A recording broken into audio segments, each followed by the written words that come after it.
Oh my goodness. What a beautiful, beautiful sight.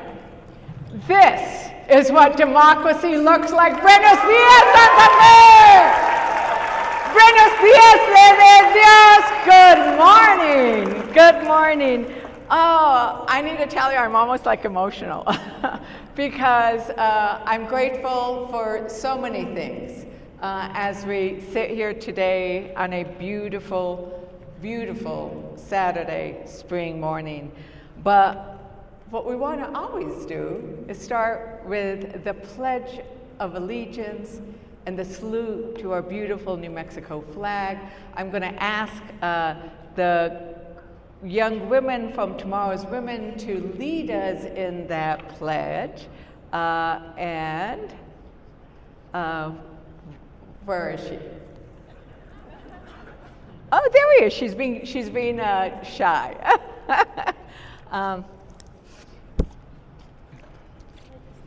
Yeah.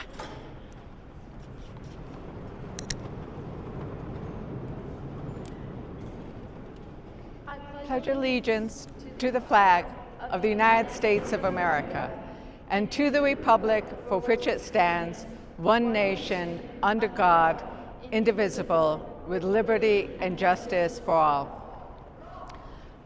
I salute the flag of the state of New Mexico, the Zia symbol of perfect friendship among united cultures. Thank you so very much. In this moment of gratitude, thanks to Tomorrow's Women, I also want to thank our law enforcement who is here from many different agencies for keeping us safe. We got the BAA, we got the state police, we got local police.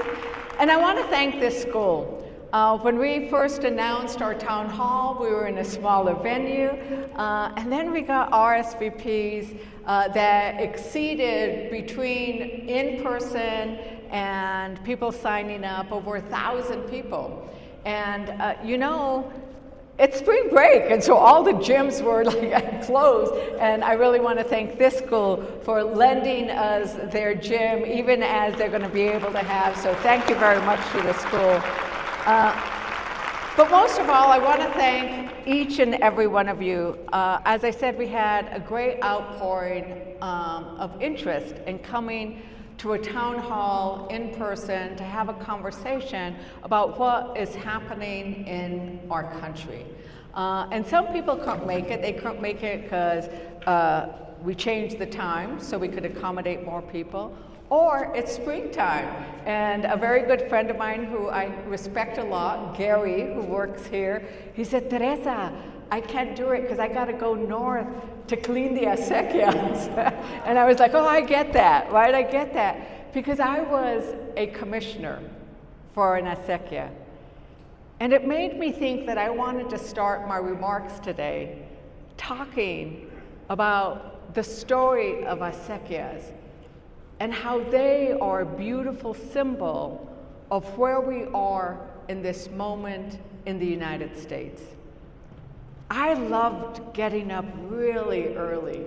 You know, dawn was first breaking, the mist is still there along the valley, and we are taking our shovels and our tools and our palos to work together to clean the ditch.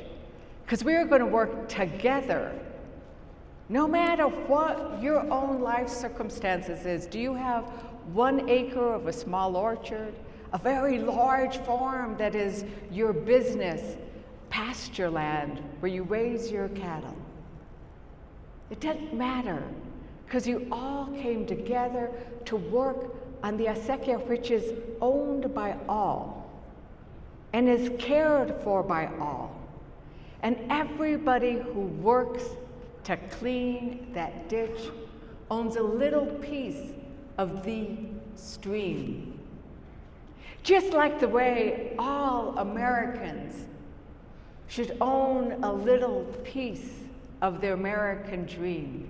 Because all Americans are working really hard together to be able to send their children to get a good public education, to be able to, when they are pregnant or get sick or are old and in need of health care, when they are in nursing home, to get health care, to be able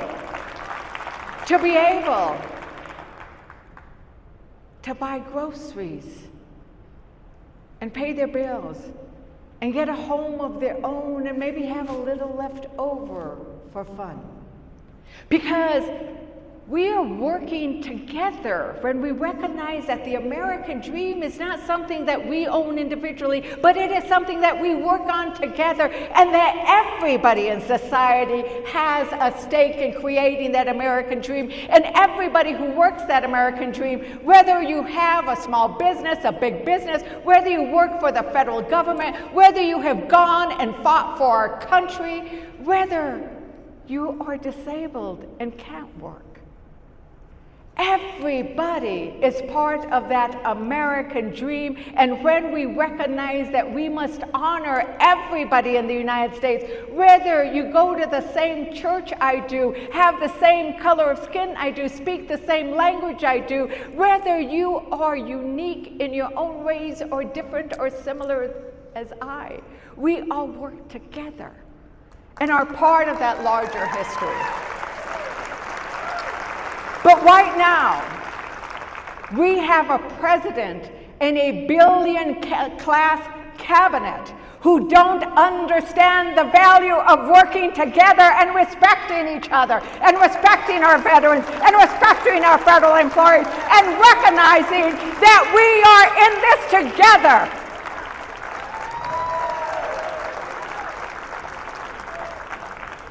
It's almost like they want to get that beautiful water and siphon it off before we can do the work to get the benefits. Because it's only when Americans' ideas flow to everybody that we realize that American dream. Think about it. Democrats, or Democrat presidents, started Social Security because we didn't believe that after a lifetime of work, that our citizens or senior citizens should live and die in poverty. And people are paying into Social Security their entire life. But Trump and Musk right now are trying to strangle Social Security by cutting off the workers who need to do the checks, who need to answer the phones. They are shutting down Social Security offices across the country, including in my beautiful 3rd Congressional District. And what are they doing to justify the attacks? They're saying there's fraud. And we must call them out, because there is more than 99% of all Social Security checks go out to the people that deserve them. There is less than 1% fraud, and usually it's a mistake. But they are using that because they want to cut benefits and they want to prioritize it. And we are going to say no to that, and we are going to fight back. And we Democrats recognize that health care is essential for all working families. So we expanded Medicaid and the Affordable Care Act so that working families, and now over 75% of New Mexico's beautiful new mamas, 75% of the pregnancies in New Mexico use Medicaid to cover the health care costs. 75% of our elderly in our nursing homes rely on Medicaid to cover the health care costs. So what are Republicans proposing to do to the health system that cares for some of the most precious aspects of our life, our babies and our abuelitas? They want to cut $880 billion. And why? To give tax cuts to the billionaires. That's not how it should work. Exactly. Boo, that's horrible. My mayordomo in Chupadero was a Vietnam vet. He and other veterans were willing to make the ultimate sacrifice because of their patriotism. So many of them came back injured when the need of health care, expecting that we would honor the promise to give them the services they have earned. We cannot just say to veterans, thank you for your service. We must give them the services they have earned. And because so many came back from Afghanistan and Iraq, where they were exposed to the burn pits and to so many other tragedies out there, they were suffering from respiratory illnesses like those from Vietnam who had Agent Orange. So Republicans joined with Democrats. This was bipartisan. They joined with us to pass the PACT Act so that we could increase the services for our veterans, the largest increase in veteran care in generations, $18.63 billion. But now, Republicans want to slash the VA, and they already passed a funding bill that failed to include the PACT Act funding in it. And that is not what we should be doing. And what they say, that dodgy, I call it the dodgy committee, because it's kind of dodgy. They don't tell us what they're doing. They put up figures that are all wrong. They have to take them down. We don't know who they are. They don't have senatorial confirmation. It's run by a billionaire and a bunch of, tech kids who've never gone out and doing this work, who might never, I don't know, but they probably have not gone out and served their country in the military, the majority of them. So they're saying they're doing it for efficiency. Let me tell you the story of Ariel. Ari was my guest in DC when Trump gave that speech before the joint session. So Ari has worked for the VA for 15 years. She first started volunteering to help with the veterans when she was 11. She is the daughter of veterans. She's married to an active service military man out in Canada. She is the sister of an active duty.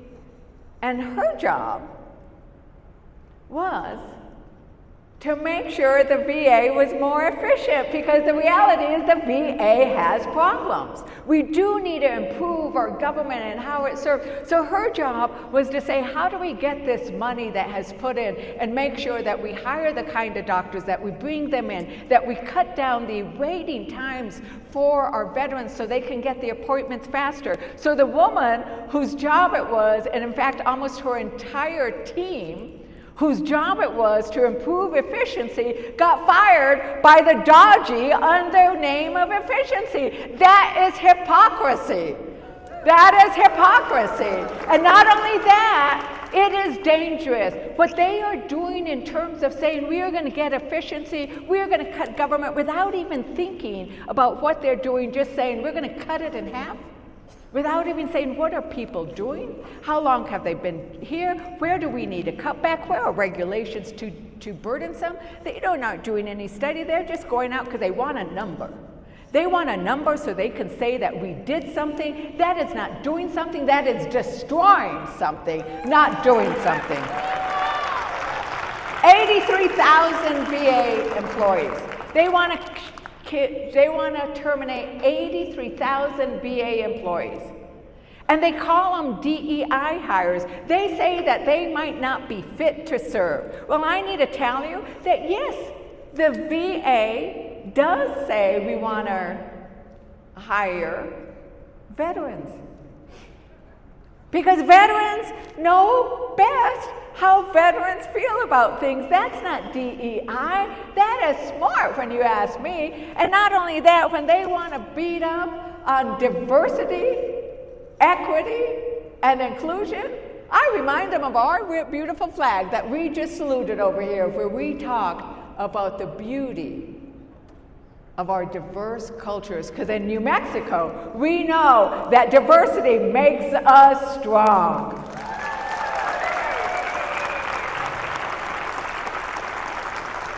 So I can go on about the different ways in which they want to cut the programs for education, for veterans, for our clean air and water.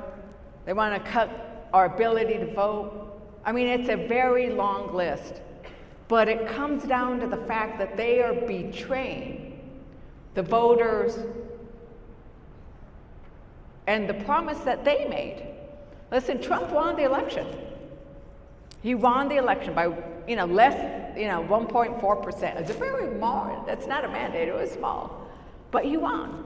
But he won by promising the voters that he was going to bring down inflation from day one. Because people are worried about the cost of groceries. They do want to buy a home. Listen, I know they want to buy a home. Santa Fe in New Mexico, it's hard to get a home. And that's why I have my Home of Your Own Act. My Home of Your Own Act is not only a bill that I propose, it is a pilot project that I started in New Mexico to help homeowners with down payment assistance, because we know you can't save up as much as you need now for down payment. And how are you going to have a home if you can't do that, right? So my Home of Your Own Act helps people. But what have they done with their Trumpflation? His tariffs, which are on again, off again, there is so much uncertainty. $4,000 to $15,000 increase on the cost of cars. My God, we like our trucks in New Mexico, don't we? And they went up $20,000 right away, right? The cost to build a home. Instead of doing things like my Home of Your Own, we anticipate $9,200. It might be higher, because guess what? We get a lot of our goods from Canada and Mexico for the building of our homes. And you know where our top imports and exports are? Canada and Mexico. He is beating up on our friends. And we are lucky in New Mexico. We actually export more, about $3 billion to Mexico, and only import about $2 billion. So we have a net positive trade with Mexico, and he has declared war on our neighbors and our trading partners. And we say, that's not how you bring down the cost. That's not how you bring down the cost. But I wanted to say, how are we going to respond? Because people keep asking about me, what do we do? What are you doing? What more can you do? And we have a three-pronged project. Legislate, litigate, agitate. And you guys are part of the agitate part. So legislate. You have a handout. I'm on something called the Rules Committee. And the Rules Committee, all the bills come, the big controversial bills come to the committee the day before. I'll fly in Monday and deal with some of their bills. And so I raised 20 amendments to try to fix their bad budget bill, right? And I list some of those. They voted down every single one of them. And you say, well, Teresa, you're not winning. But I don't have the votes. But when I make them vote on every single one of those, including an amendment to say that any billionaire serving in Trump's cabinet or serving in Congress, if you made more than half a billion dollars, you should not get the benefit of any tax cuts, they voted every single one down. So now I have them on the record of voting no. And we are going to be going in, and we are going in to the Republican district. We are holding town halls in Republican district. Republicans are afraid to stand up before their voters. I'm standing up in front of you. I want to hear some hard questions. They're afraid of their voters. They're afraid to stand up for their constituents and their Constitution. I'm not. I'm in front of you, and Democrats across the country are standing in front of their constituents to answer their questions, and we are showing them their votes. We are holding hearings. We are holding hearings across the country. So we are doing what we can on the legislative front to set the record straight. We are also litigating. There have been over 150 lawsuits against Trump's illegal, unconstitutional action, and the courts keep telling him, you cannot do that. Now we need to remember, the courts take time. And it's frustrating to wait for the slow pace of the courts. But we are a constitutional government that has the three arms of government. And we need to give them the time to run through it. And every time he does something crazy, there's going to be another lawsuit about it. And then let's get to the agitate part. We are agitating here today, folks. We are agitating. When you show up, when you follow me and other people on our social media and then spread it out, you never know. You might send out and say, hey, listen, my congresswoman was willing to stand up and answer questions, and you might happen to have one of a family member or a friend who lives in one of those congressional districts that is represented by a Republican, and maybe they'll call their Republican or show up at their Republican town hall or somewhere and raise it, because we know that public opinion matters. I was just with Dolores Huerta 2 days ago because we buried my dear friend Raul Grijalva, and Dolores Huerta stood up at the memorial afterwards. And you know, if you're ever around Dolores Huerta, she goes, "I'm going to ask you a question. Who has the power?" And everybody has to answer, "The people have the power." Okay, go with me. I'll be Dolores Huerta. Who has the power? The people have the power. What kind of power? People power, right? And it makes a difference. We need just 3 Republicans to say no to the worst of the cuts. And we know that they're getting scared, because look at what Trump did. He pulled Elise Stefanik's nomination to serve on the United Nations because the voters in Republican districts might not vote them back in. Right? They might not vote because they don't like the fact of what's happening. So that's why town halls like this are important. Asking hard questions of me, asking hard questions of Republicans. If they don't want to show up, telling them you're going to show up. I'm going to be here next April 5th, next Saturday. We're going to be doing protests. All of that matters. It all matters. I'm going to be with you. It all matters. Because we must never give up hope.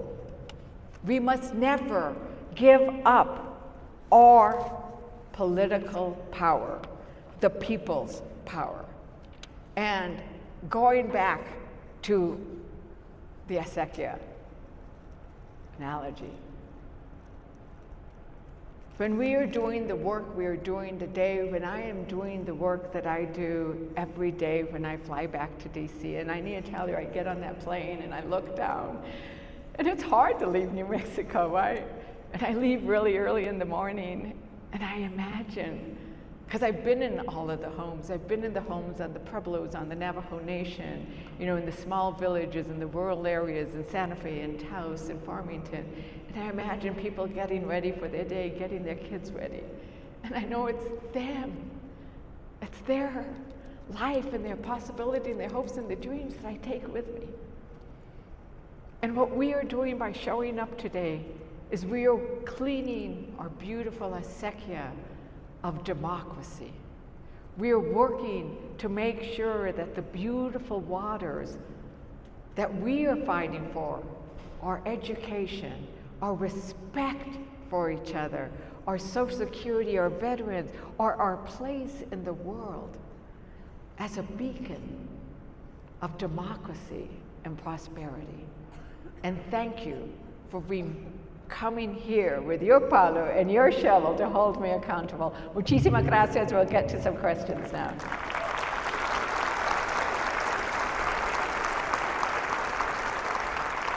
So I think we already explained the way we're going to do the questions is if you put a question in, we're going to just have somebody randomly pull it out. We'll ask you to stand if I call your name with regards to the questions, so that we'll get a mic to you so that you can ask the question yourself. Want to hand me a question? Just find one in there. Oh, she's going to go with the top one. Okay, Laura. Laura, where's Laura? Laura M.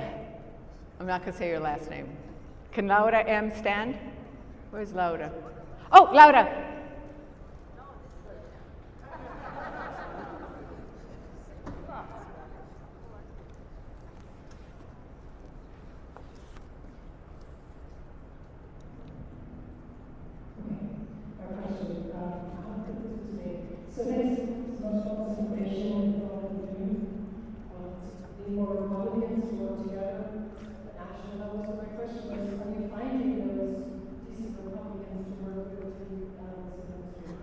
So are we finding, do I need to cover this?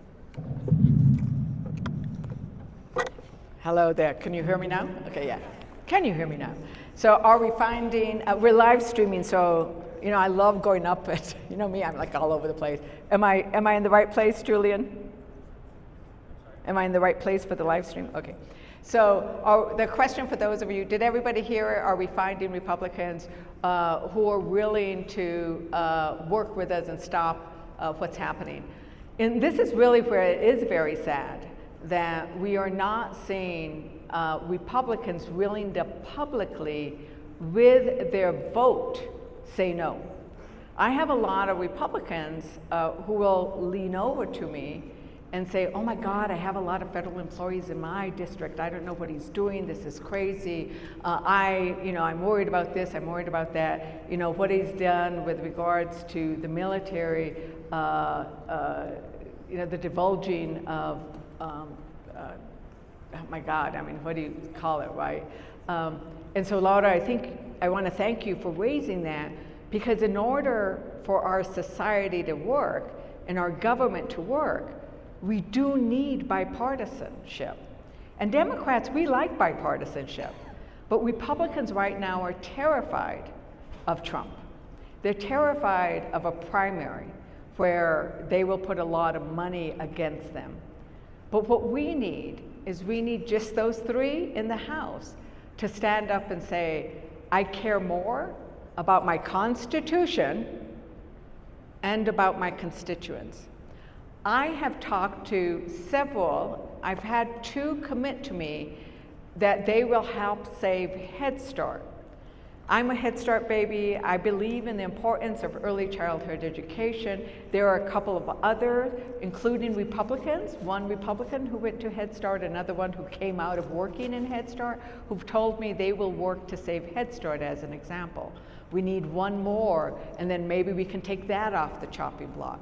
But we need them to stand up not just for these isolated issues, but for the big thing. And that's why it's really important that we spread the word so that it's not just in New Mexico where we are raising this, but across the country, people are seeing that Americans everywhere are upset in Democrat districts and Republican districts. And so we are working very hard to try to identify them. I was very pleased that the Senate chair of the Appropriations Committee from Maine, Senator Collins, just sent a letter to Trump saying, you can't strip all of that federal emergency disaster funding that we passed, right? Article 1 of the Constitution gives Congress the authority to pass the laws and to pass the budget. The president is just supposed to carry it out.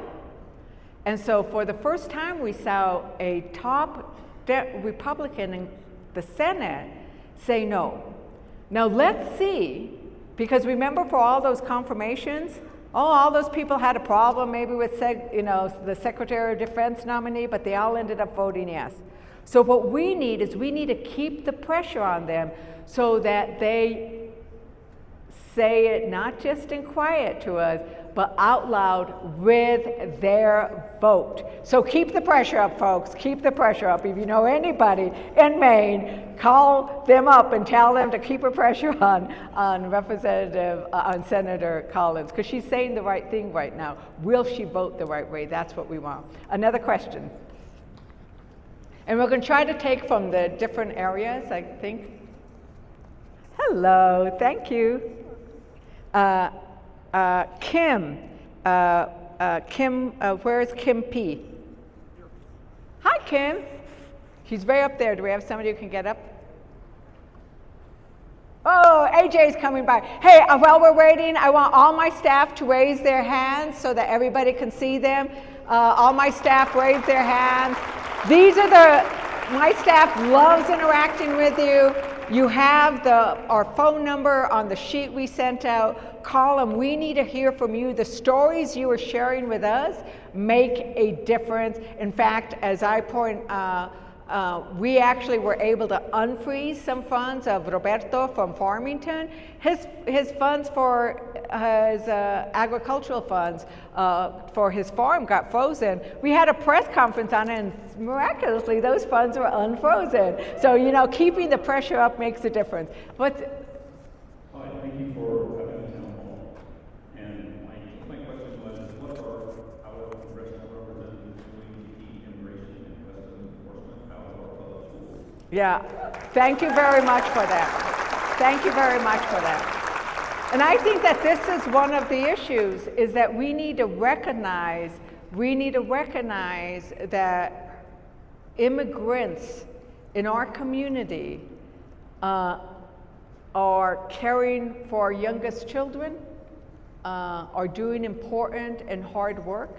They pay their taxes, they're our friends, they're our neighbors. Sometimes they're married into mixed status families. There are dreamers, right? And our immigration system has been broken for decades, and we haven't fixed it. And we need to fix the immigration system so that we have a safe and legal way for immigrants to get their citizenship, to get their green card, so they can work without fear in the United States. And we do need to make sure that we have control of our borders, that we make sure that we stop drug smuggling and trafficking and criminal activity. The problem is the manner in which President Trump has gone about it is all wrong. He is doing everything to make a lot of publicity. Remember, he got elected because he likes the show, right? They are taking investigators who normally would investigate drug smuggling and human trafficking. They are taking them off of that job and have them investigating free speech and protesters. Well, I need to tell you, whether you agree with what they're saying up in Colombia or not, that is not killing our people with fentanyl in New Mexico. Mr. Trump, bring the people back to do the right work and stop going into our schools, stop going after free speech, have respect for our schools and our churches. And we need to make that loud and clear. There is a right way to look at these issues about border security. The way they're going about it is all about show, and they are making us less safe in the process. Thank you for that question.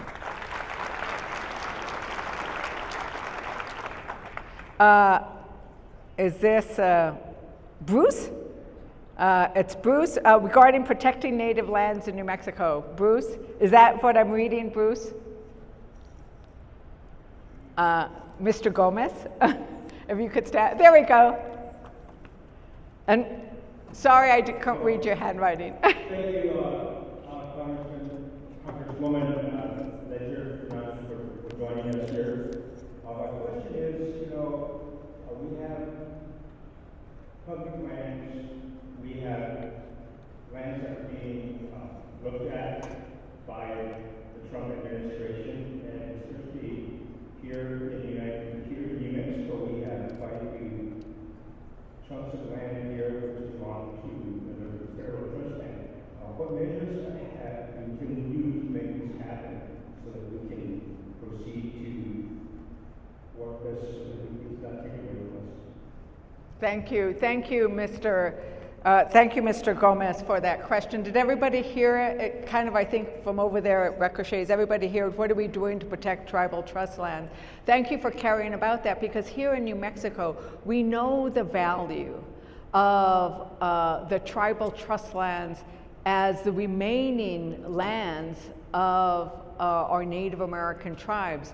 And indeed, here where we're standing, we're especially respectful of that. And so we need to say, what are we going to do to make sure we protect all these trust lands for the tribes, and how do we continue to recognize the importance of tribal sovereignty, of tribal self-determination, given what this president has already done, right? What he has done is he has made statements like that. He cannot touch those trust lands without going through Congress. And I can assure you, I am the top Democrat on the subcommittee on Indian Affairs. And when Democrats win the House in 2026 and flip it to Democrats, I will be chairwoman of the subcommittee on Indigenous peoples, and they will not touch an acre of tribal trust land.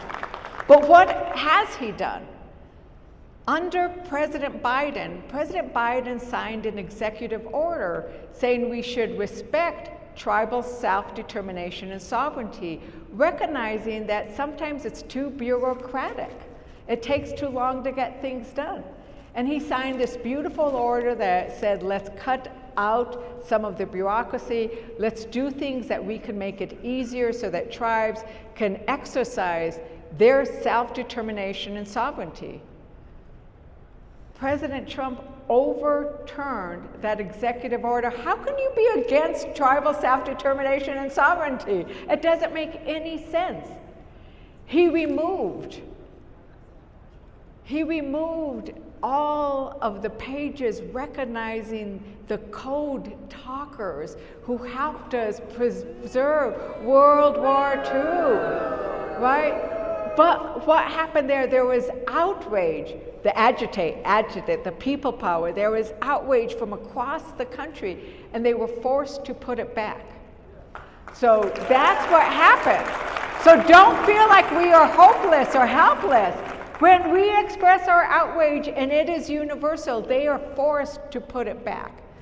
But he cannot do that on his own, and we have strong allies in Congress for tribal self-determination. I'm going to go to Oklahoma in a few weeks to hold a hearing on tribal self-determination contracts together. I'm going to be like the only Democrat with all the Republicans, because that's what I do. I show up, right? To make sure we make this point. But we should not let them take any federal public lands and turn them into private lands, right? We know the benefit. They won't let us go fishing. When they turn those lands into private lands, are we going to be able to go fishing like we do now? Are we going to be able to go hunting like we do now, or hiking? Absolutely not.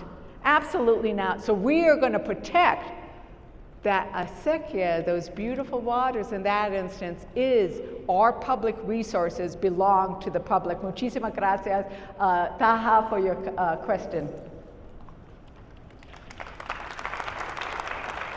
Okay, this time we have, trying to get this. So we are gonna, the card color is yellow. So if you are in a yellow section, this is going to you now. And it's from Rebecca. Where is Rebecca in our yellow section? Where is our yellow section? Over there, the yellow section. Rebecca, can you get up and share with us what your question is?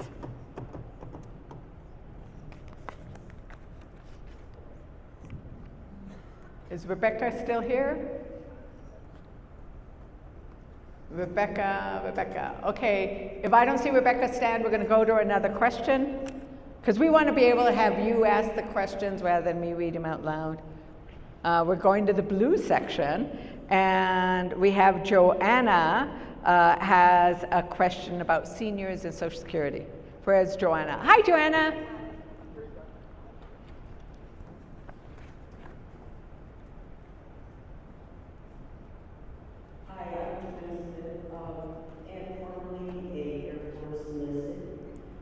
Thank you. Thank you for your service, and we will work to give you the services you have earned. My question is, I'm very IT savvy, and I have friends across Santa Fe that need help with the changes coming from the Social Security website. I'm willing to help organize that, but I'm only one person. So is there anyone from your office that can help organize that? That's a great question. So she wants to know how we can help, my office can help organize volunteers to help seniors with the Social Security website, right? And thank you very much for that. Thank you for, clearly this woman has always been serving. She's going to never give up serving. So what they're saying they want to do is that they are going to, how do seniors I mean, I'm comfortable with a phone, right? It's like we're comfortable with phones. They want everybody to go to a website, and if you can't get it on the website, then go to your office. But wait a minute, they just got rid of all of the district offices. Like, what are you thinking, right? They just want to make it harder for people to access their Social Security. And right now, Social Security is already understaffed, right? You always had to wait too long to get your phone calls answered. And the website wasn't that much better, but there was automation, so that there were some automatic enrollments that would happen. There was automatic, when a death certificate is entered, there is automatically, the state will report to SSA that there's been a death and that those benefits will stop. So there's already some automatic, but people need to be able to talk to somebody. They need to go in and meet with somebody, especially if you're applying, for example, for Social Security disability benefits.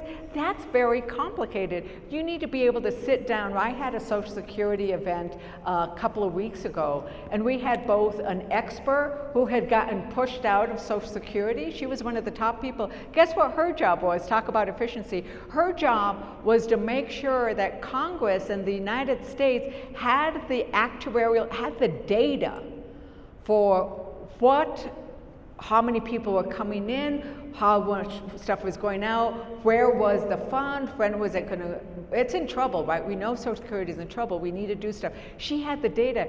They got rid of that program because they don't want to report the effects of what they're doing. So they're getting rid of the reporting mechanisms. And this is like how crazy it all is, right? So we need to be able to have people to help. In my office, I called as the WD-40 for the federal agencies, because people call us all the time, and we have a number and we unstick things at Social Security. All the federal agencies keep calling us. I need to tell you, they are trying to eliminate even our ability to make those calls on your behalf. But I am going to have my staff, Carlos, where's Carlos? Carlos is over here. Do you see him, Carlos, Joanna? The two of you get together, because this is an excellent idea, and there are organizations that are already doing this, so that we can plug you in, so there are more people doing this help. Now, I don't know if you saw, there's these little cards that I gave out about Social Security, because when they say there is a problem about Social Security, they're right. We need to fix it. The Republicans have their version, which is cripple it and privatize it, right?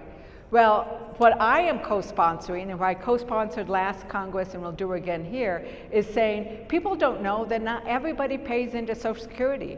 After a certain amount of time, when you start making more money, you stop paying in. Well, that's not fair. Everybody should pay in, no matter how much you make, right?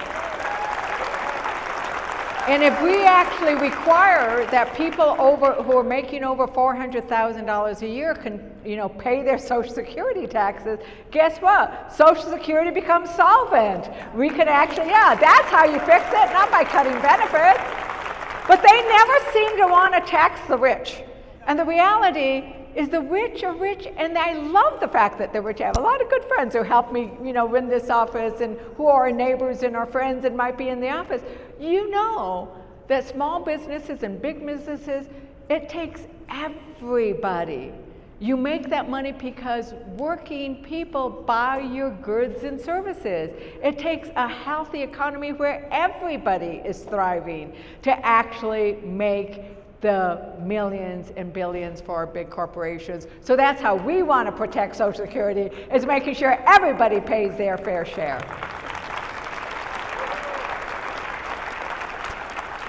Okay, I have a question from Jennifer. Jennifer from, who wants to talk about immigration. Where's Jennifer? Oh, hello, Jennifer. There's AJ. This is AJ, everybody.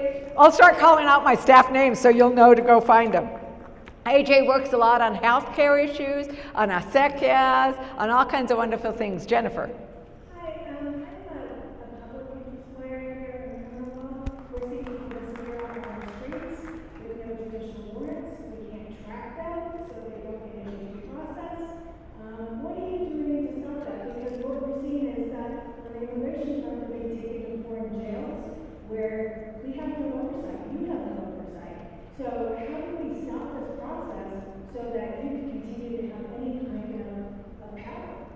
joining. Thank you, Jennifer. Thank you for pointing out this issue of immigration. Once again, it's almost as though they want to do a big, they want it to be splashy and big and make people scared and afraid, right? And they're not following due process. We are a country that prides itself on due process. Everybody gets their day in court to make their case. And they are picking up people who are citizens, who are parents of citizens. But what you're pointing out is sometimes we don't even know who they picked up.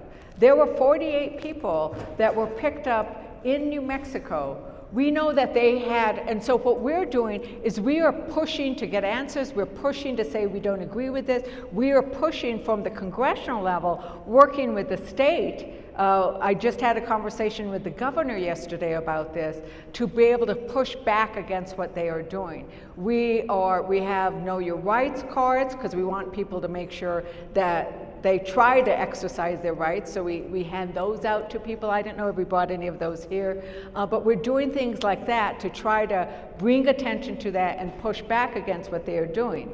And then the lawsuits are also very important. Of those 48 people, they only had warrants for 4, which means that they picked up 44 people without any warrant. 44 people without, and they have not shared with us where they have sent them. And if you look at some of the footage, some of that footage is not there, right? That's why it's so, the agitate, take out that darn camera of yours, use it if you see something weird happening so we can put it up, right? Where you have people coming masked, putting hoods, right? That's not what America is. That's what tyranny is. That's what oligarchy is. That's what maybe Russia is. That's not who America is and what Americans believe in, and we need to keep calling it out over and over again. And thank you very much for that question. Thank you for believing in due process.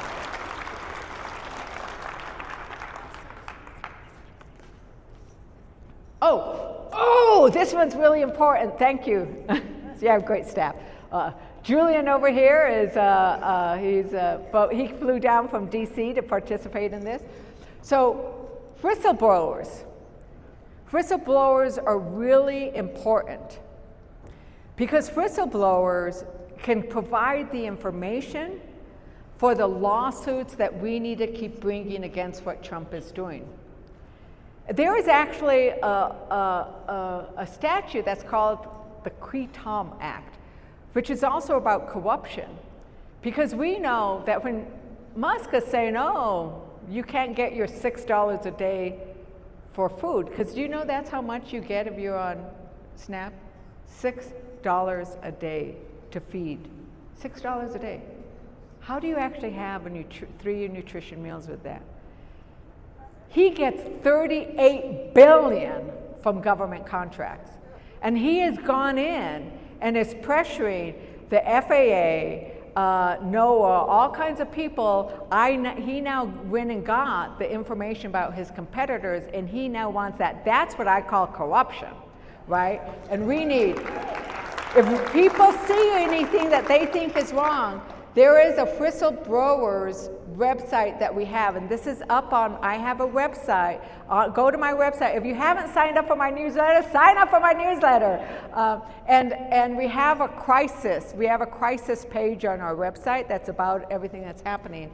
And this is the whistleblowers. And there are protections for whistleblowers. There's a Cretom Act where actually, if you actually show that somebody has been defrauding the federal government, you can actually get treble damages that come to you. So there's actually an incentive, a financial incentive. So, go check this out, because when we see people doing the wrong thing, we need to call it out. So the next question, was it this or no? You haven't handed it to me.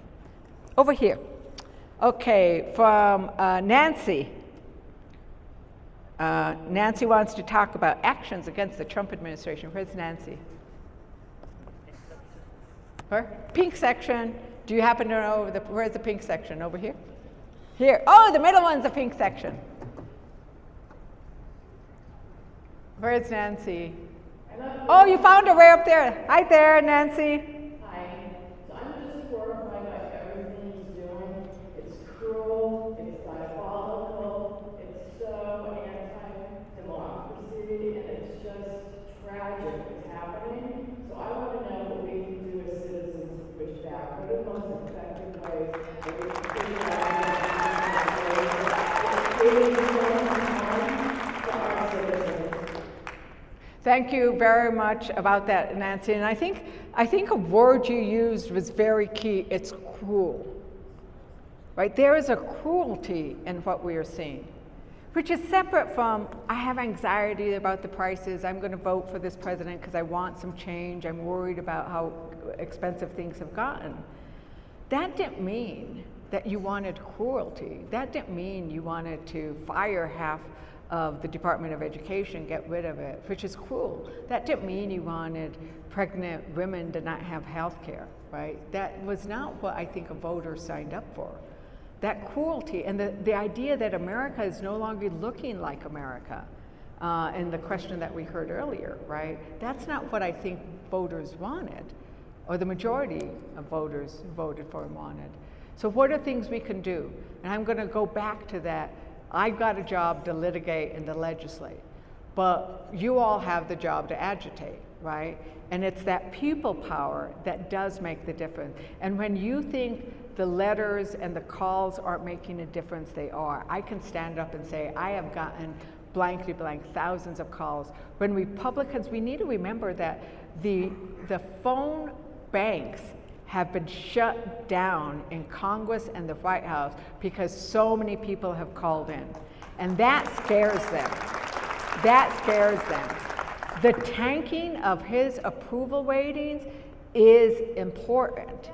And that scares them because when we're trying to get those 3 Republicans with us, and I don't know if we will, but if we don't, we're going to go after those, because you know what we want to happen in 2026, right? So those kinds of things are really important. Showing up at the protest, calling your friends and neighbors who live in other districts, who live in Republican districts, asking them to get involved, right? Sharing in a respectful way with each other, right? Because there are people who feel like they voted for change and they voted to bring down the cost of groceries. Don't get mad at them. Listen, ask why. Let me understand what your concerns were. Oh, okay, I get it. When you show up and listen to your friends and neighbors who might have different perspectives, it is really affirming to everybody. It helps build the community that we all need, whether they voted for Trump, didn't vote for Trump, didn't vote at all. All of that is important to show that respect for each other, even as we denounce the policies of what he is doing. And so doing all of that is very, very important. And being active now, John Adams, when people say, oh, she's going with the John Adams quote. I love quoting John Adams. John Adams, when they created the 3 forms of government, what he said about the House of Representatives is he wanted it to be a miniature portrait that reflected how the American people thought, felt, and what they were concerned about, right? Now, when John Adams was talking, I wasn't in that portrait, right? Because Latinos weren't in that portrait, Native Americans weren't in that portrait, women weren't in that portrait. But think about how far we've come to now, right? We have been pushing the arc of history towards justice. But I always say that arc of history towards justice, it's hard to bend. It requires all of us pushing together on that arc of history. And so now we have Native Americans have the right to vote, Black Americans have the right to vote, Latinos, women, right? They want to take away our right to vote. That's another subject. But, we're all pushing on that. And sometimes it pushes back on us. And so we just need to get our thing and push back again. And realize that it is a steady action to progress. And so that's what we do. And it's all those things. It's a lot of little things. But the reason we need to, in order to make us think, act, and feel like the American public, we have elections every 2 years so that we stand before our constituents and say, have I been doing a good job for you and the rest of the country? And that's why 2026 is going to be a very important election year. Because across this country, every single member of the House of Representatives has to stand before the constituents and say, do you approve of what I've been doing? And I hope my voters say yes, and I hope the voters across this country express their will and sentiment, and that's very important to do. So thank you very much, Nancy. Okay, we have a question from Steve, who is in our yellow section, and I didn't see Steve. I need it whenever Steve stands up. Where's our yellow section? Over here? Where's Steve? Okay. Now this is from Steve Jennison, and I don't know if I see, there he is! Okay, everybody, Steve Jennison helped us recover through the horridness that was COVID by coming back out of retirement and going into the Department of Health. He is, anyway, he's doing lots of different stuff, and ask us your question, and does volunteers in many, many different ways, and so we're very thankful for the work that you do. It's pretty clear that the Republicans and the Trump administration are specifically going after the gains that the LGBTQ community made in the past several years, and most shamefully targeting the trans community. I just sort of wanted to know what we can all do to fight that. Thank you, Steve. And thank you for recognizing, I mean, the wonderful thing about New Mexico is one of those places that truly recognizes that however it is that our Creator has created you, right? I come to it as a Catholic, right? I've got my little Virgen de Guadalupe here, right? But all faiths should recognize that if we are created however it is, that we need to operate from a place of love and understanding and empathy. And that when we talk about our diverse cultures that we celebrate, it is also the diversity of who we are and how we love and how we show up for community and how we respect each other. New Mexico recognizes that. And even as a state that has a very large Catholic presence, New Mexico is one of the few places, it's the first place coming from Florida all the way to the south, where we passed a law in New Mexico that protects the right of women to have full reproductive health care and protects the rights of trans people that get the health care they need. That's what love is about. That's what it means to act from a place of faith and love. But what Republicans have done is decided that this is another way that we are going to splinter people and have people act from a place of fear and not love, from a place of darkness and not light, from a place of hate and not love. And when you can divide people, especially if it's something they don't understand very well, then you might have hit a home run. Because the issue, we had made so much progress with regards to LGBTQ+, right? And one of the things that when we had that horrible Supreme Court opinion on the Dobbs decision, and we were worried, President Biden signed into a law that we passed, the Marriage Protection Act, to make sure that whatever the Supreme Court did with regards to the right of LGBT communities to marry whomever they love, we passed the Marriage Protection Act so that it would be enshrined in statute. And they've done, and what we need to recognize is the issue of trans and transports, it affects a very, very small number of people. And what I go to is in Utah. They passed a ban on transgender sports, a Republican district, a Republican state, a Republican governor vetoed it. And this is what Governor Cox said when he vetoed that ban. He says, I don't understand transgender issues very well. The science is confusing. But what I do understand are these numbers. 76% of trans kids get bullied and think about suicide. Another very high percentage attempt suicide.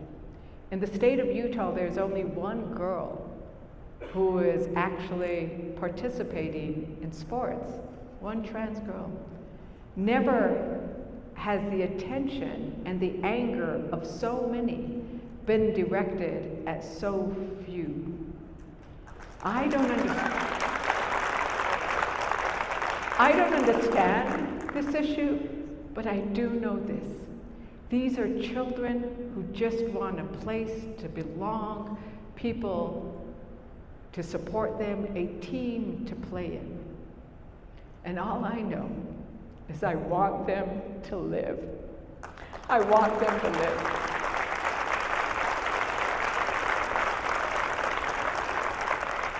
So every time they come up and they do that, we stand up and we say, this is not an issue that merits this much negativity.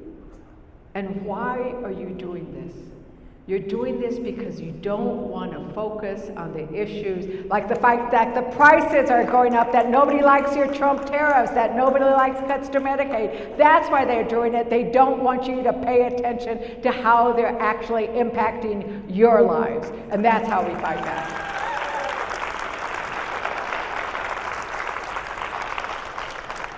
Sorry, it's just like, oh my God, like when you think about that. If you haven't read it, go get it. It's Governor Cox's veto of the trans sports ban. I cry every time I read that sentence. I just want them to live, because this is like national bullying of what they're doing. And it's not just national bullying of trans, it's national bullying of all LGBTQ. Okay, Patricia wants to talk about connections and communication. And she's in the blue section, wherever the blue section is. Oh, right here? What's the last name? What? Oh, because there's probably lots of Patricias. Vermilion? Ah, that Patricia. Thank you, Patricia. Thank you, husband, for. I wrote quite a few things down, so I'm not exactly which one. Can you read it out? Can you read out what I said? Uh-huh. What the card says, can you read it? Do you want me to read it? Okay. What types of things can we do to connect with others? Can someone in your office start an email list or social media page? New Mexico needs better ways to unite together. What have you done to call out Trump and this non-constitutional executive orders? Thank you very much, Patricia Vermillion, Pat V. Thank you very much for pointing out. I'm going to say it again. We do have a newsletter that we send out to everybody, and I cannot sign you up, so you have to sign up yourself, because connection and communication is everything. That's why we had so many people sign up for this town hall today. So thank you, Patricia. You are touching a nerve that we all feel, because you know what, humans, I'm not supposed to go out. Humans, we need each other, right? It is how we arrived at this place of Homo sapiens. Let's face it, the Neanderthals had bigger muscles and bigger brains, but the Homo sapiens are the ones that made it because we work together, right? We rely on each other. And it's this communication of sometimes we feel cut off from each other, that we don't gather together to see each other visually enough. We don't talk to each other. So even though we need to get out of this gym right away because they're going to play a basketball game here, we're going to like chase you all out, and I'm going to have to stop talking in a little bit. Gather outside. Don't take up the gym, but gather outside. Say hello to people you might not know. I love that moment in Mass. I was in Mass on Wednesday for Governor Grijalva, and don't you love that moment where I say, "Paz contigo," where we all stand up and look at each other. Let's everybody stand up and look at somebody. Everybody stand up. Everybody stand up. Let's do a moment of communication. Turn around and look behind you. and say hello. You know, give the like bow of peace to somebody that you don't know. Yeah, you know, it's like, let's do our moment of peace with each other, or moment of connection with each other. Everyone who's here signed up for a newsletter. Okay. Automatically sent. Okay. Hey, peace be with you! Don't you love it? And then everybody does this. And actually, I love it in our smaller churches. Everybody gets out of the pew and walks around, and Mass has to stop for about 3 minutes because everybody loves the, you know, moment of peace.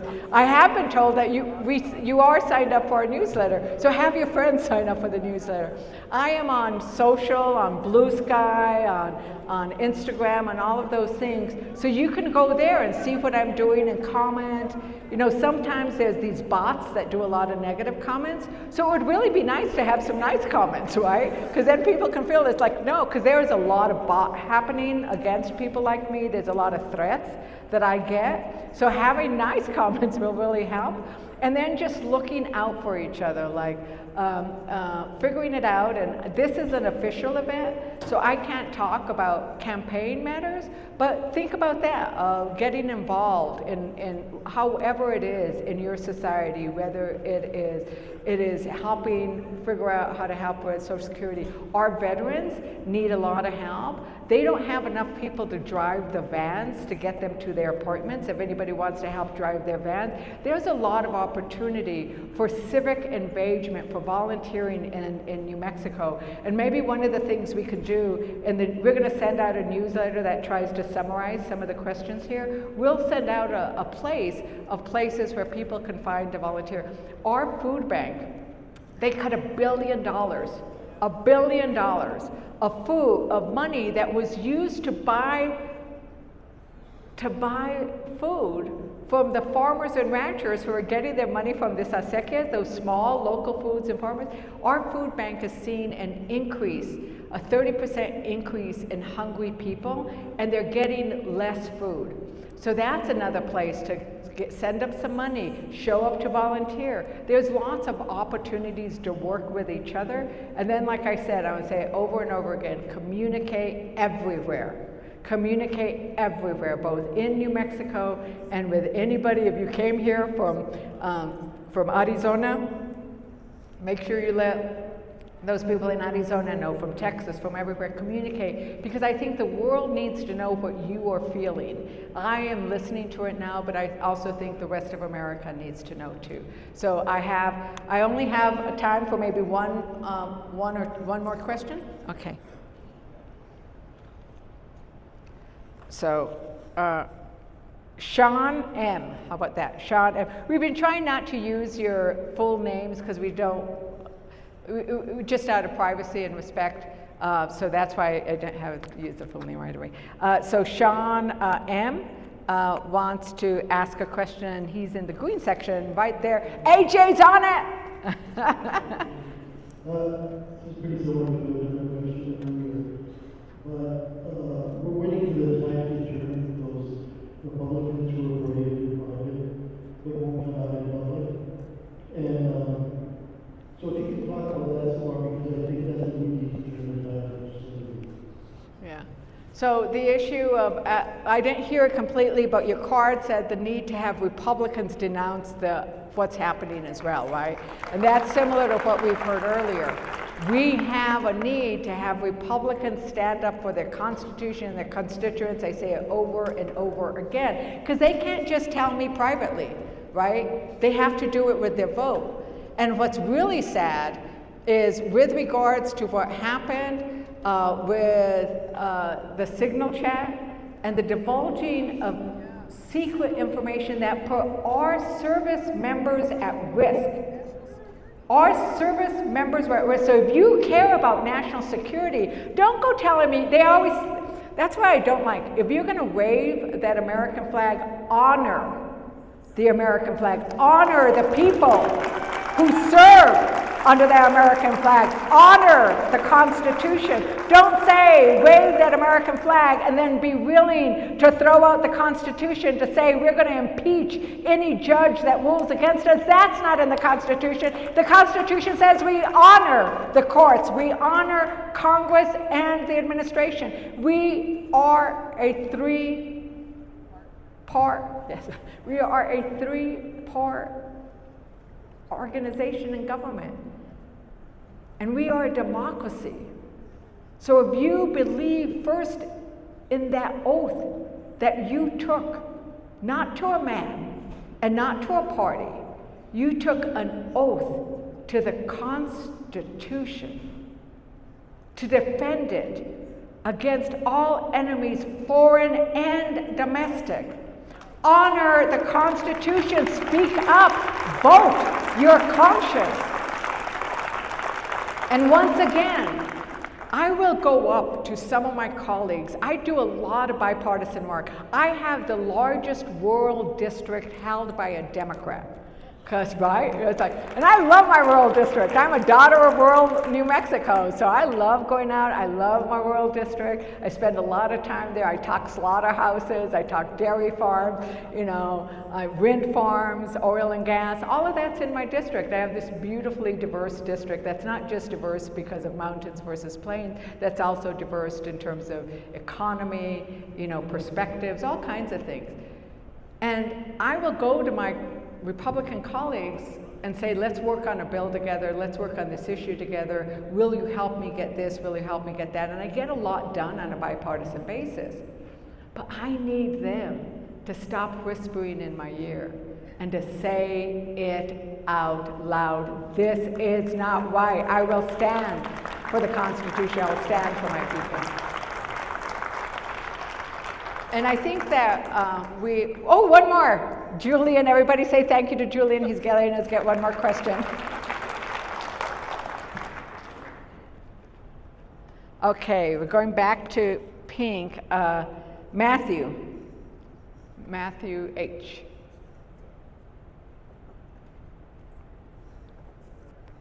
Hi, Matthew. Or Matt.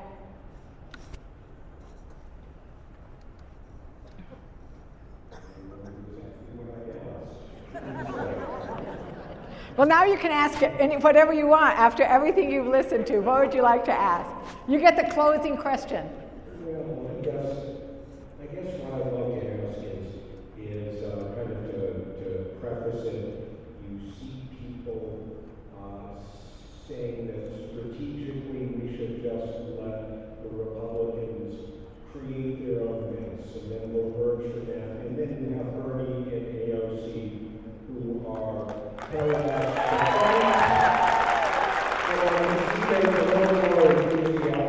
for fighting. What do you think we should best be doing to effectively stand up to this assault on our democracy? So thank you very much, Matt. So if everybody is, and he pointed out that there are some who say we should just let Republicans create their own mess, and then we'll come in and say we'll just clean it up, and then we see the great work that AOC and Bernie are doing with very large rallies, and how do we best resist, right? And thank you for thinking about that, because I think you're absolutely right. We need to think strategically about what do we do in this moment. And we have had somebody like Carville say, do nothing. They're just destroying everything, right? And then we'll say, see, we told you.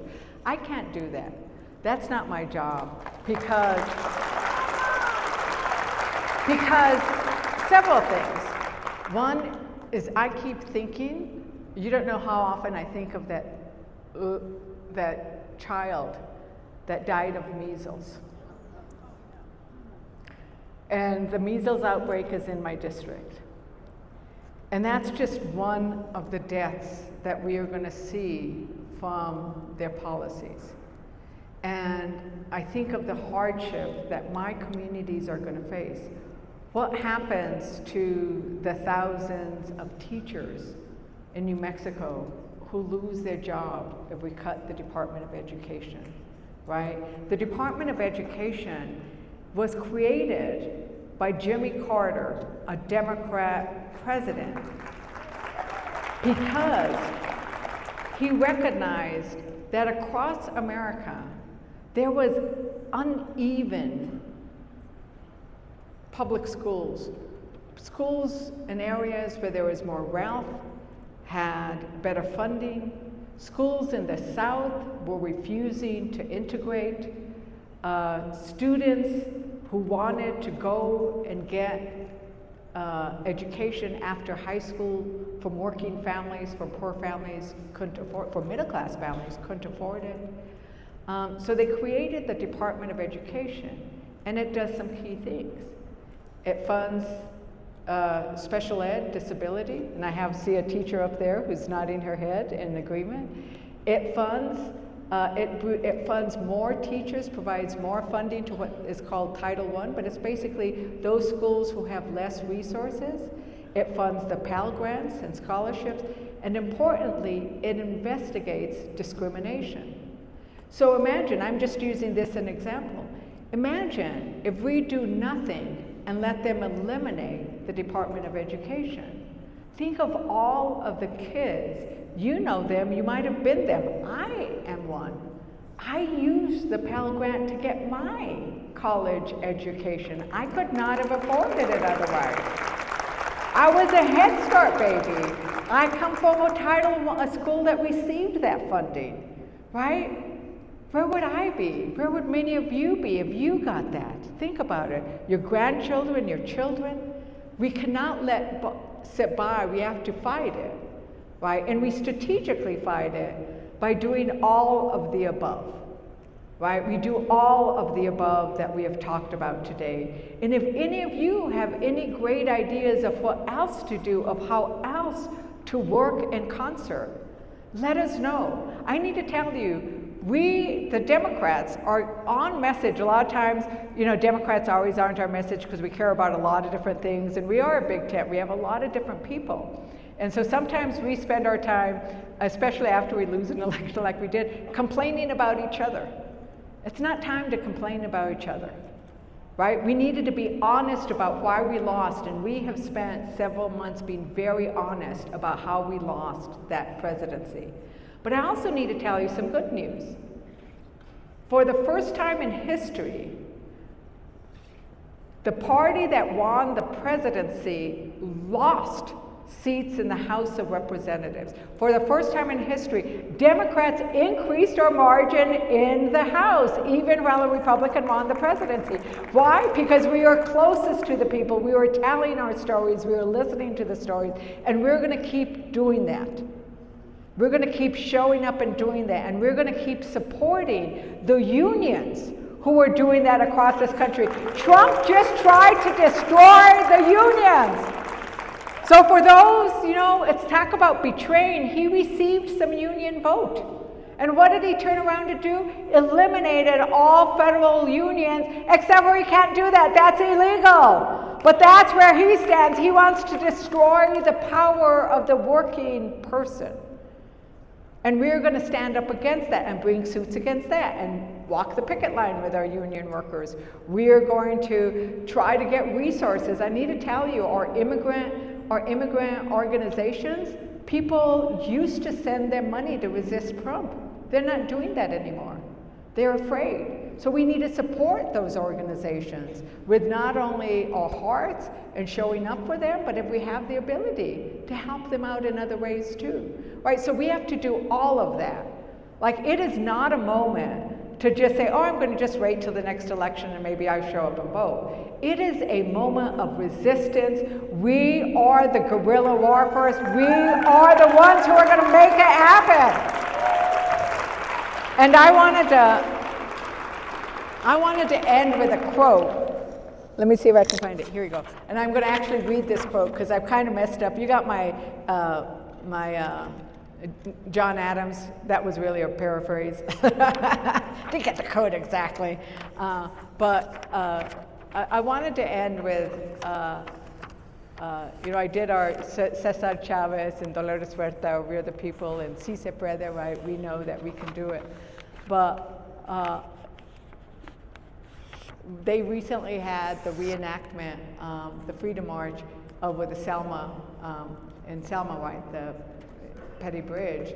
where they knew they chose to go and do that action there because they knew how racist and angry and violent and vicious that sheriff was, and that county was, and that governor was.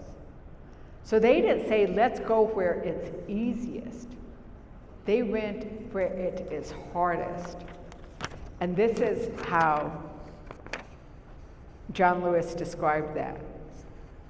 When he was asked why he protested the country he loved, it's like, well, if you love this country, why are you protesting it, right? He said, when we went on the Freedom Ride, it was love in action. The march from Selma to Montgomery was love in action. We do it not simply because it's the right thing to do, but it's love in action. That we love our country, we love a democratic society, and so we have to move our feet. We all need to move our feet together to protest Trump. Are you on me?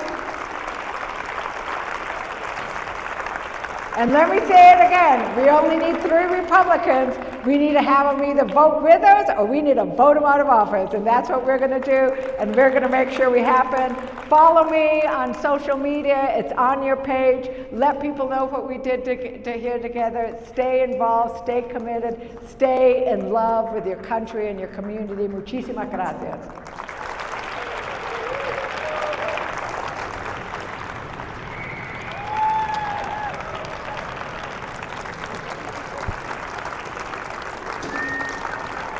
We all have to leave. So tell everybody they have to all leave so we can get out and I can't talk to people. Let them know. Let them know that they have to leave. I'm supposed to leave so we can get everybody out of here so they can play their baseball game. Listen, we just want to get this thing. Okay, oh my God, this must be really going after yourself. Thank you all. Thank you. I'm not sticking around because we need to get out.